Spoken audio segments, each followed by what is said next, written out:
we're doing, Glenn here. I'm here today to help you, or hopefully help you, learn the pentatonic scale all over the fretboard. On this piece of paper, I've created a lick or a run which goes from the 12th fret or 12th position all the way down to the open position. It's using all the boxes and all the pentatonic shapes, but in a fun musical way. So I bet there's a lot of you out there who have tried to master the pentatonic scale on the key of E, and you've learned it in one position and then you've got stuck, or you just got bored, and then what happens is for years you just got really comfortable in this position, but the other positions you've disregarded. But hopefully we can change this for you today. I've created a backing track for it which works, I say, and the sheet, which is both available in the description down below. So if you want to be able to do this on the guitar,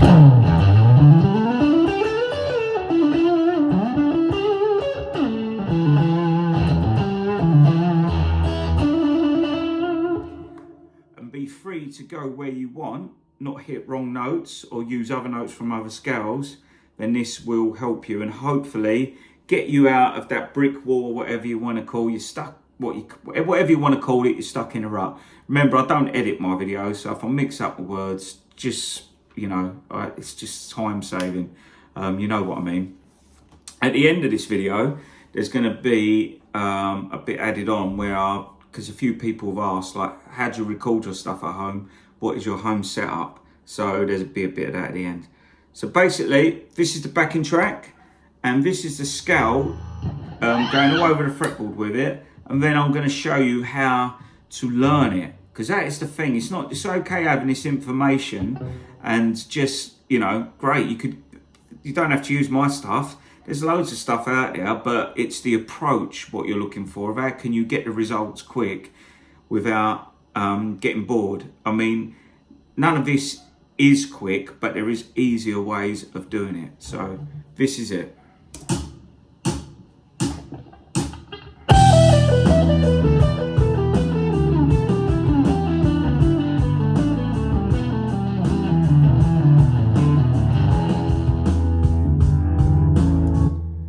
So that's the first part. That's just going all the way down the fretboard to the end note, and it's a run. So as well as this, you are increasing your strength in your fingers, you are developing your picking, and you are developing your speed.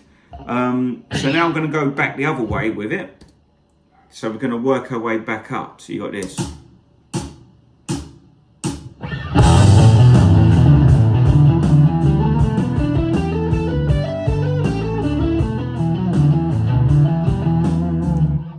Again, so I went off piece there, I started jamming. So this is the scale going all the way up, ready?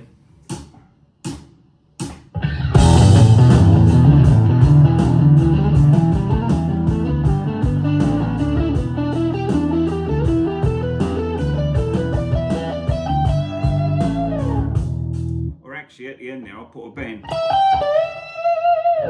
So you're actually learning the whole pentatonic shape in the key of E in all the positions. But it sounds like music now, doesn't it? It's not like, this is where people go wrong, and it sounds all broken up, and it sounds like this. This is what people normally do. So they might go.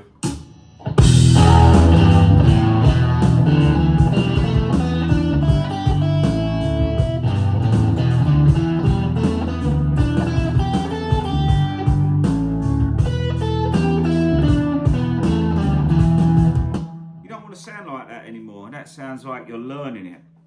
This is learning it, but in a fun way. So on the top of this sheet here, what I'm going to do is, you don't have to play at full speed as well. So basically everything on here you can use to create solos. So if I just do the first 4 notes, this, that's just in the first box what's written down here, and I'll play it, ready? So I might just go.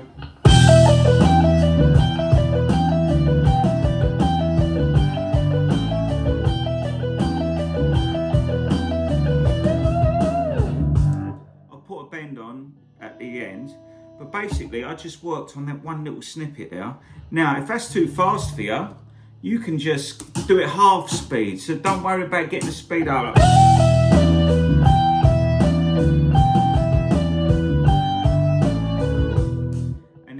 too fast, then be real and true to yourself. Do it slower again, so like this.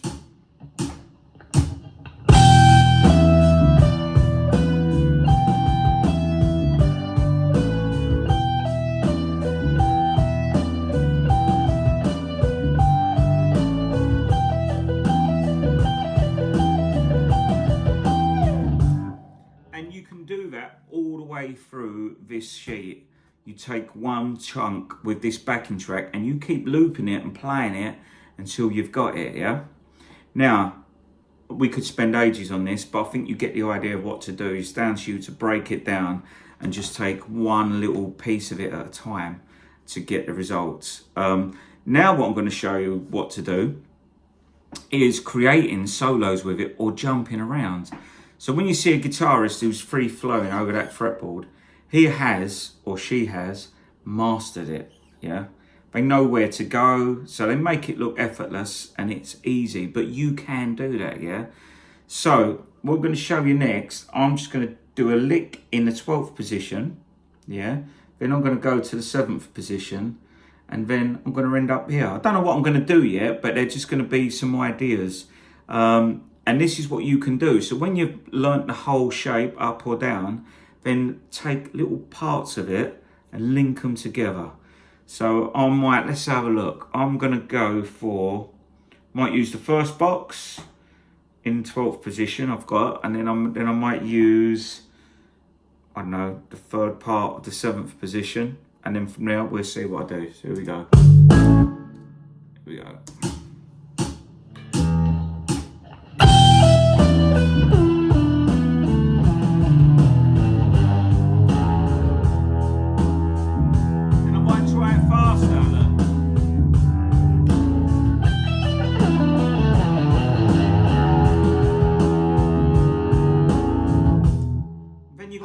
Run when you're moving across the fretboard. You just need to pick little bits of them together but then practice it slow first. So that is really a good way of learning the fretboard in my eyes. Or you could just stay in one position like this open position one. You could just do this. Here we go. So I might go this.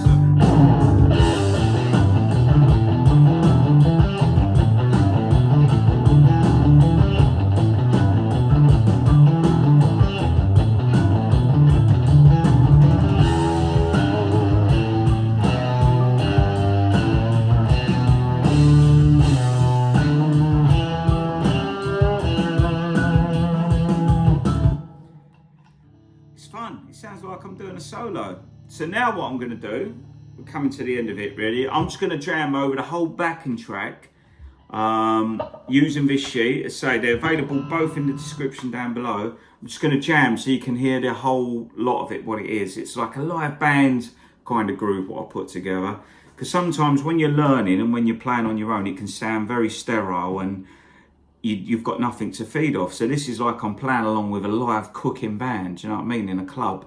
And then afterwards, I'm going to show you how I put it all together and done it. So now what I'm going to do, I'm just going to jam using the boxes or shapes from this scale. But remember, it's one lick you've learned. It's just one whole lick. So instead of it being lots of different stuff, it's just one thing. And say it's just moving down the fretboard so slowly that then when you've got it down, then you can speed it up. So here we go. So I'm just going to have a jam using the scales or the lick, what we've got written on this piece of paper. So I hope you enjoyed it. Here we go.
backing track lasts about, I don't know, 12 to 15 minutes, I think I put down.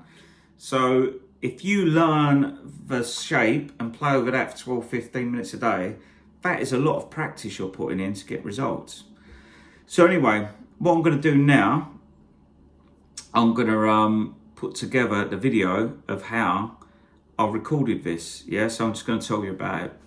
So basically, Telecaster, and then what I'm doing is I'm going straight into Logic. Yeah, so if I can turn this round, what we need to do, because we can't actually turn, hold on. Now can you see what we got there? Ah, you can see the computer there. So I'll tell you what I'm going to do. I'm going to do another video. So let me just, hold on, pause this. You all right? I'm back again. So here we go. I'll just show you on the screen. These are the tracks. This up here is the drum track, which I've put together. Here, I'm just going to get these up so you can see it. These are the pedals and stuff I'm using. Hold on. Let's get that up so we can run through it. So, on the screen, let's go to the amp first. So basically, in Logic Pro, I've just gone straight into my computer. I've just got a tweed amp here. With some sort of reverb is. See, I can't remember what I put in. It's called Sweet Reverb. I've just used their designer tweed crunch. So it's basically, I just opened it up. I thought it was a bit too bassy, so look.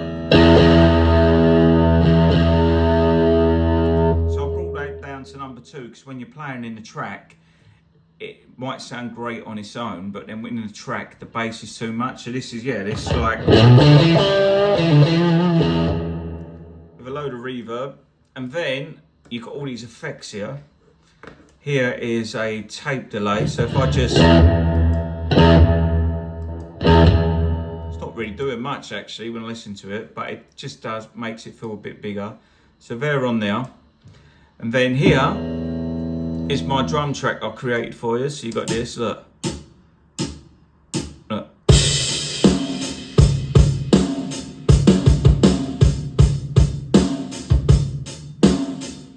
Got this going, but then we've got the bass. Would you see the bass on its own? We've got this.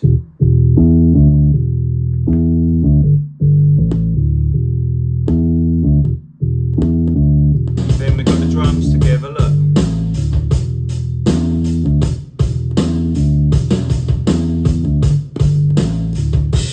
And then, last but not least, we have some organ I put down, so we've got this.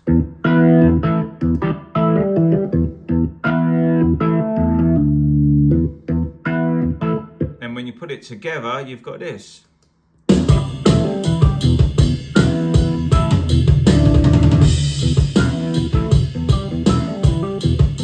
So when you listen, basically, you've got a full track there for you to jam over and get that experience of playing with a band. And that's it. And to be honest, what guitar I use, just feel what I feel like picking up on the day, or a lot of the time, what has the freshest strings on it. So anyway, hope that works, and yeah, see you soon. Cheers, bye.